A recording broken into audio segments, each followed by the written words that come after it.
I have made this presentation to draw attention to the refugee crisis in Africa and the Middle East, though the problem isn't limited to just those places. Southeast Asia has its own problems, and we should remember that too. This tragedy is a tragedy of biblical proportion. I believe the defining moment of our time. I'm not going to dwell on the scope, the magnitude, or the depth, the numbers, the statistics. There's enough said about that already. Our eyes glaze over. This is a call to action. I hope to convince you that the asylum process established by the Geneva Conventions is broken, subverted by national interests, and is not working, and that many humanitarian works must be done by us, you and me, people just like us. I want us to become engaged, each of us in our own way. I've been anguished by this Syrian issue for a long time. I remember watching a street demonstration in the spring of 2011, but not knowing Arabic or anything about Syria, I allowed myself to think that there were others that understood the situation better than I and that something would be done. Not necessarily to end the war, let's be realistic, but at least to mitigate the suffering of those caught in its crossfire. It was weighed more and more heavily on me until I attended a meeting last January of West Virginia Friends of Syrian Refugees, which is working to relocate Syrian families to West Virginia. About 175 others attended that meeting at the First Presbyterian Church in Morgantown. A turnout that indicates considerable concern and support here locally, and I believe similar support would be found across our state and nation. I've attended more of their meetings, and at one I met Pastor Amanda Gale Reed from Reevesville, West Virginia, and she mentioned having trouble putting a human face on it. That's what I want to do with this presentation. But I'm going to start with some background to illustrate the problem with the resettlement process. This is Homs. Homs has been inhabited for 4,000 years. Once a city of over 600,000, there are still 200,000 living there. Do you imagine this will ever be rebuilt? Could we rebuild one of our cities if it suffered this level of destruction? No. All you have to do is look at New Orleans after the hurricane that destroyed it. Cities like this were founded where climate was favorable and transportation was already in place, or at least easy to build. That's no longer necessary. We can build anywhere and move mountains to do it. We can put cities in the desert and pipe water to them. But it's easier to start over. We don't rebuild. That requires labor. Nobody wants to pay for that. That's one of those things that affect our older cities today. We call it urban decay. Maybe here it should be called slash and burn. Sands may blow over Homs and cover it up, but it's never going to be rebuilt. The people who were here must go somewhere else, but where? A few are going to Europe. As for the United States, President Obama has committed to admitting 10,000 displaced Syrians in fiscal year 2016. A completely inadequate number given that there are about 11 million displaced. Turkey is holding almost 3 million, Lebanon and Jordan that many more, though I have seen different figures. But even in admitting 10,000, there's a process, and the process isn't working. Actually, it's working just like it's supposed to. It just isn't supposed to help refugees. It's a process designed to circumvent our right to asylum, and it was established by the Geneva Conventions. It is a process designed to stonewall every application. Let me be clear. The process is not designed to help suffering. I wouldn't expect you to take my word for it. I've worked and worked to try and make a convincing argument of an incoherent and convoluted process which is so Byzantine, so full of loopholes, exceptions, and inconsistencies that I simply don't know how to approach it.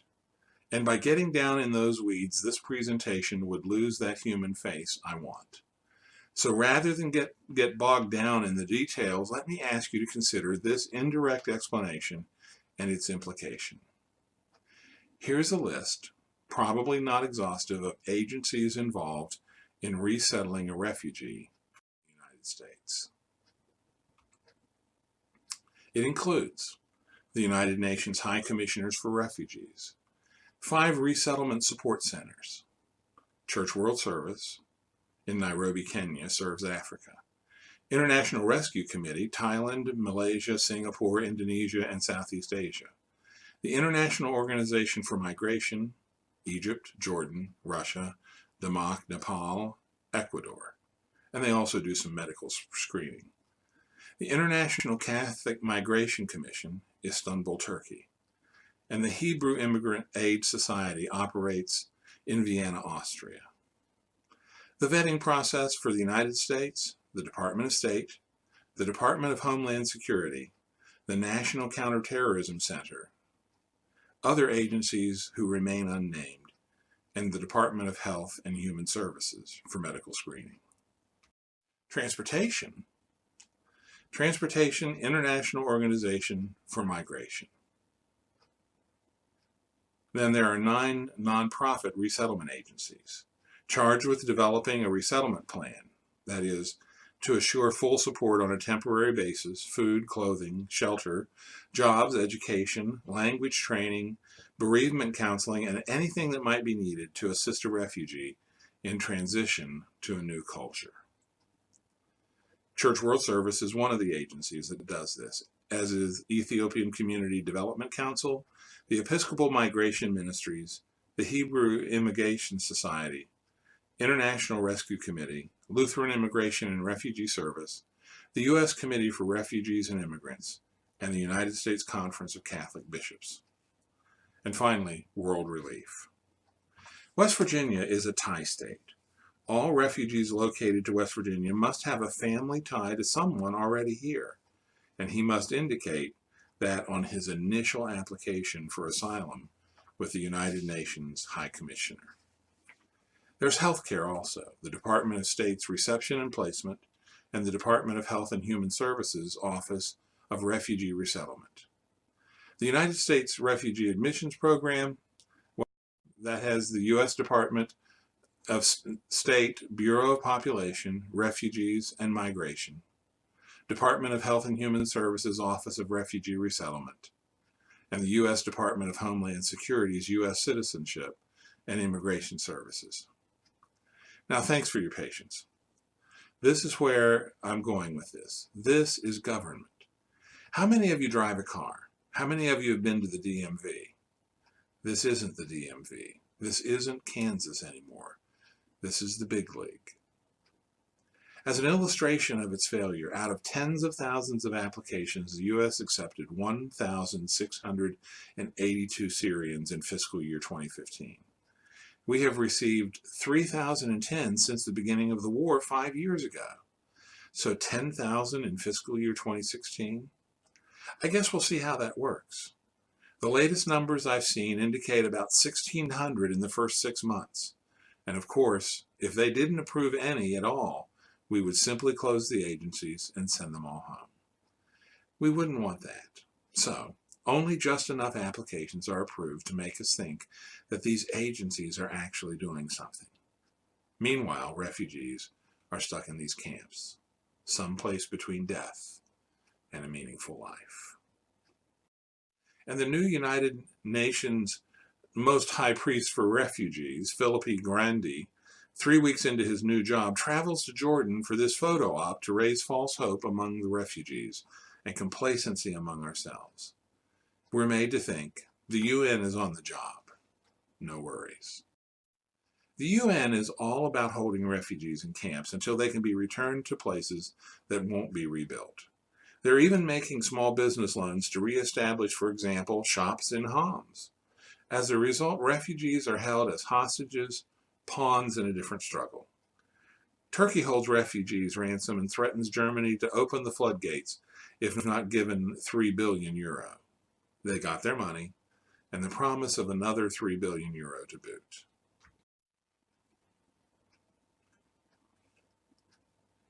It's bad, but it isn't hopeless.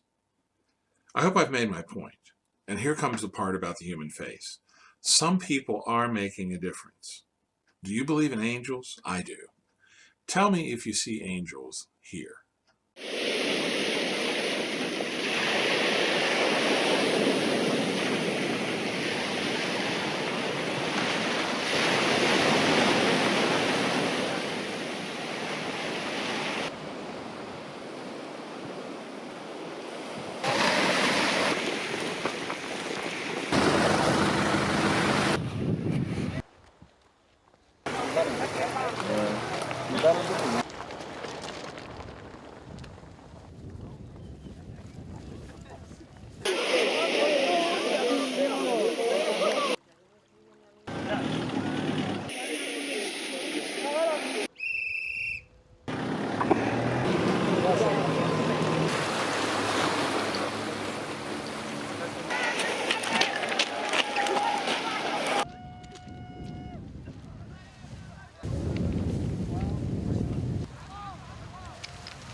Assalamu alaikum. How are you? Okay?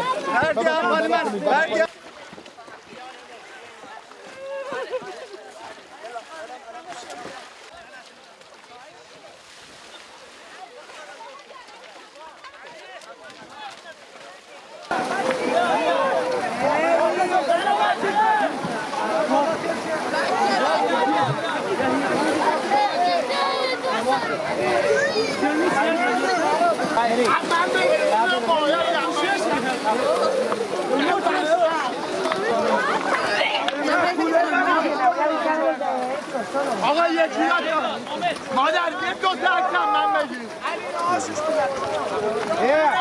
بابا من بگیر Baba turne mama soda.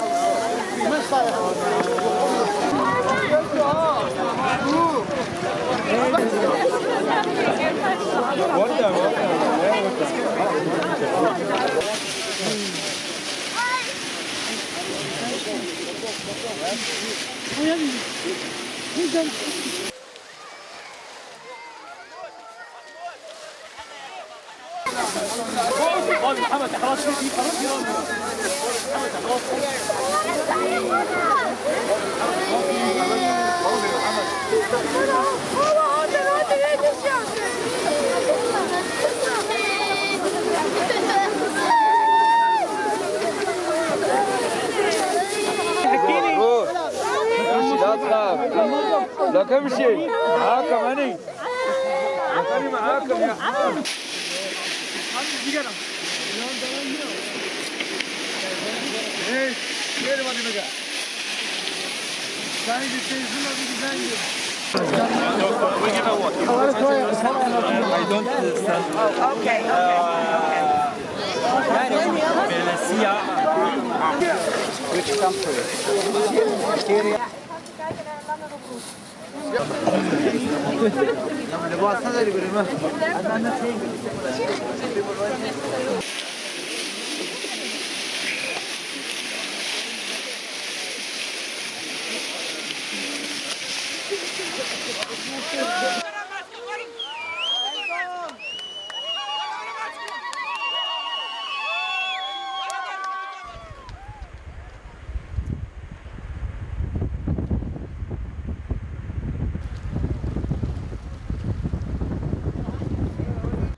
That's what's working. Did you see any angels? I don't know if there are any angels or just people or who have seen angels themselves. The problem with angels is that they're hard to see. They don't have wings. They don't always wear white. Artists put wings on them so that we'll know what the painting means. Others, we couldn't tell. They only come when they're sent, and you can't find them by looking. They always come as a surprise, and mine may be different than yours. So I don't think I can show you an angel because the one sent to me may not have been sent to you. Angels are sent to teach us, messengers. Ever find yourself in one of those moments when you think God works in mysterious ways? Those might be angels. Look for the angels. Elderly ladies feeding babies in the park. An angel. The Hellenic Red Cross. You saw some of them in the video you were just watching. Proactiva. This group of lifeguards from the beach of Badalona took 15,000 euros out of their own pockets and set off to Greece with 2 semi-rigid boats, determined to stay until the money ran out, because that's what lifeguards do. They are still there. They've received more than 300,000 euros in private donations. This group of firefighters, a rescue squad from Sevilla, was given a boat by the city of Marbella, which they named Marbella, and they're on the island of Lesbos doing the same work. These 3 criminals, quote-unquote criminals, from that rescue squad, and 2 Danes, not pictures, received an alert for a boat that was reportedly floundering. They went to look for it, but didn't find it, and got very close to Turkish waters. On their return to port, they were arrested for human trafficking and carrying weapons, that being those huge, scary knives that firefighters carry. They spent 3 nights in jail before they were released on a 15,000 euro bond, which people back home raised for them. The last I know, they're still waiting resolution of the case and hope to get their 15,000 euros back. But probably if they were still 15,000 euros in Greece, it's only because the Germans don't know about it. Are these angels? I'm calling angel on this one. How many angels do you see? One is holding the camera, and this is what I meant about the things that speak to me and the ones that speak to you. Does anybody else see Rembrandt here? Rembrandt's angel made this picture to remind me there is life here too, on these rocks. And he put a water bottle in this picture to make sure I knew this isn't the 16th century. Masterpiece. It's a message. Forget hopelessness. The whole crisis is about hope and courage. You must see the strength too, the good. These people are doing with their lives what we would hope to have the courage to do ourselves. Their hope and courage have allowed them to overcome unimaginable difficulty in a struggle to live worthy lives. What would it be like? What would it be like to be maybe 7, 8 years old, to have seen desolation that nobody should see, pass through the hands of smugglers and know that this man could either help you or hurt you, and you may have been hurt before, but you have to trust him because you can't go back in the water. One of those firefighters, Alvaro, from the group I told you about, wrote, "It is depressing to know that some people think that through my hands have passed true terrorists of 3 days' life who have risked the new life to cross a treacherous sea in toy rafts with 60 other terrorists who come equipped with exploding life jackets, and whose purpose is to conquer Europe and kill infidels. It's absurd." And then there's this. This is hard. This little boy has a telephone number written on his arm. Just in case, I suppose. How do you do that? I want to know because I don't think I could. It's beyond me. These people are fleeing devastation we aren't intellectually prepared to understand. I'm just lost. And it's hard for angels, too. This is Kevin Tenney's daughter. I took this picture from her blog, and I'm pretty sure she's going to hate me for it. She's been in Greece at a makeshift camp on the Macedonian border. It's a quagmire. The Greek government wants to clear that camp, though it isn't clear where the refugees will go. And the last I heard, She's been asked to leave and will go on to Montenegro. We're Americans. We're not descended from fearful men. They are us. This is our heritage. Give me your tired, your poor, your huddled masses yearning to breathe free. We built a multi-ethnic nationality. That's not a contradiction in terms.